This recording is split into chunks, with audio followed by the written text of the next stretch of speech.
तो आज से 3 हफ्ते पहले मैंने अपने इंस्टाग्राम पे अपडेट दिया था कि मैं खुद की बनाई हुई 3D एनिमेटेड मूवी पे काम कर रहा हूँ and I am happy to announce कि फाइनली 3 हफ्ते स्पेंड करने के बाद मैंने अपनी मूवी कंप्लीट कर लिया है and you can watch the video in the end. Hi, मेरा नाम है शहनशाह और मैं एक एस्पायरिंग 3D और VFX आर्टिस्ट हूँ। फाइनली मैंने अपने को चैलेंज दिया कि मैं एक 3D एनिमेटेड मूवी मुझे बनानी चाहिए। मैंने चैलेंज क्यों किया? क्योंकि मैं अपने आप को पुश करना चाहता था, मैं अपने आप को अपस्किल करना चाहता था, इसलिए मैंने अपने आप को चैलेंज तो दे दिया, लेकिन मुझे कोई आइडिया नहीं है कि 3D एनिमेटेड मूवी बनाते कैसे हैं यार। बट मुझे चैलेंज पूरा करना था। I had 3 weeks time and I started. धीरे धीरे मैं सोचने लगा, बहुत से क्वेश्चन मार्क्स थे, बहुत से ब्लैंक्स थे। धीरे धीरे हर एक ब्लैंक फिलअप होने लगा। अब एक मूवी बना रहे हो तो सबसे इंपॉर्टेंट सेगमेंट है स्टोरी। स्टोरी क्या होगी? तो स्टोरी को फिगर आउट करने के लिए मुझे 3 से 4 दिन लग गए, क्योंकि मेरे दिमाग में काफी एडवांस आइडियाज आ रहे थे, बट उन एडवांस आइडियाज को एग्जीक्यूट करने के लिए मेरे पास उतना अच्छा वर्क नहीं है। तो मुझे लगा कि मेरा जितना वर्क है, मुझे जितना आता है, मुझे उस हिसाब से अपनी स्टोरी को सिलेक्ट करना होगा। तो मैंने स्टोरी फाइनलाइज कर ली। अब नेक्स्ट बात आती है कि तुम्हारे मूवी में कितने शॉट्स चाहिए। शॉट्स मतलब कितने टेक्स होंगे। अभी ऑब्वियसली मैं अकेला काम कर रहा हूँ, तो मुझे कम से कम शॉट्स रखने होंगे और मुझे शॉट्स ऐसे रखने होंगे जितने भी शॉट्स होंगे उसमें मैं अपनी मूवी को डिस्क्राइब कर सकूं और जो भी ऑडियंस देख रहे हैं मूवी समझ में भी आए। अगर मेरे पास टीम होती तो मैं बोलता कि हाँ चलो 50 से 60 शॉट्स कर लेते, हो जाएगा, लेकिन मैं अकेला कर रहा हूँ तो मुझे कम से कम शॉट्स रखने हैं, लेकिन उन कम से कम शॉट्स से मुझे स्टोरी को डिस्क्राइब भी करना है। तो मैंने पेन पेपर लिया और कॉन्सेप्ट आर्ट बनाना शुरू कर दिया। मैंने 3D मूवी बनाने से पहले आपको कॉन्सेप्ट तो होना चाहिए कि अब तुम बनाना क्या चाहते हो। तो मैंने एक रफ सा स्केच बनाया। तो मैंने फिगर आउट किया कि हाँ रफ से स्केच बना लिए और मैंने फिगर आउट किया कि हाँ मेरे मूवी में 8 से 9 शॉट्स होंगे। स्टोरी क्लियर हो गई, नंबर ऑफ शॉट्स क्लियर हो गए। अब बात आती है कैरेक्टर्स की। A story is incomplete without characters.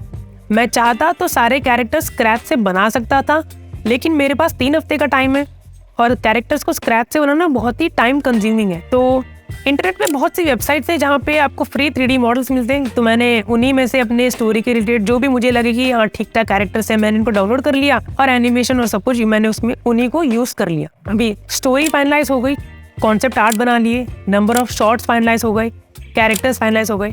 अब बात आती है एनवायरनमेंट डिजाइन। अभी एनवायरनमेंट डिजाइन के लिए मैं यूज करता हूँ क्विक्सेल मेगास्कैन्स। अभी क्विक्सेल मेगास्कैन्स क्या है? ये एक 3D वेबसाइट है जो आपको फ्री एसेट्स देती है एनवायरनमेंट डिजाइन करने के लिए। तो मैंने वहां से जल्दी से जल्दी जो भी मेरे को सही रॉक्स लगे, दीवार वॉल्स लगे, प्लांट्स लगे, मैंने वहां से उनको इम्पोर्ट कर लिया और मैंने उनको अपने एनवायरनमेंट डिजाइन में यूज कर लिया। अभी मैंने सब कुछ बना लिया। अब आता है सबसे इंपॉर्टेंट सेगमेंट, वो है लाइटिंग। अभी लाइटिंग एक ऐसा सेगमेंट है, अगर तुमने इसको अच्छे से नहीं किया तो जितनी भी मेहनत तुमने की है सब खराब हो जाएगी।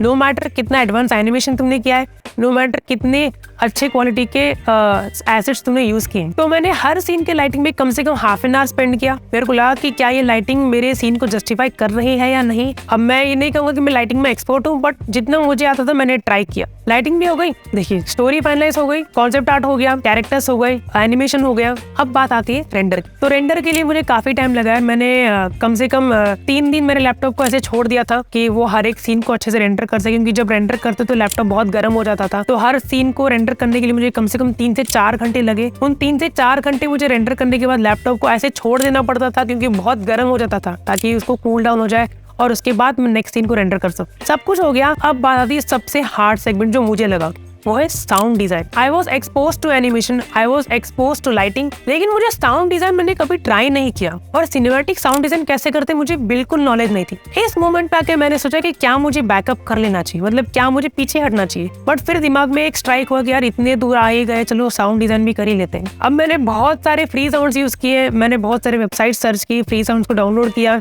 पता नहीं साउंड डिजाइन कैसा है, मैंने जैसा तैसा मुझे समझ आया, जो साउंड्स मुझे रिलेटेड लगे मैंने इनको ऐड किया। मैंने इनकी फ्रीक्वेंसीज कम की, किसी का बेस बढ़ाया, किसी को फिर ट्रांजिशन लगाया। अब देखते हैं साउंड डिजाइन कैसा गया। फाइनली 3 हफ्ते काम करने के बाद, after working for 3 weeks, I am happy to show you my work. This is my first ever animated movie and I hope you will love it. Enjoy the final reveal.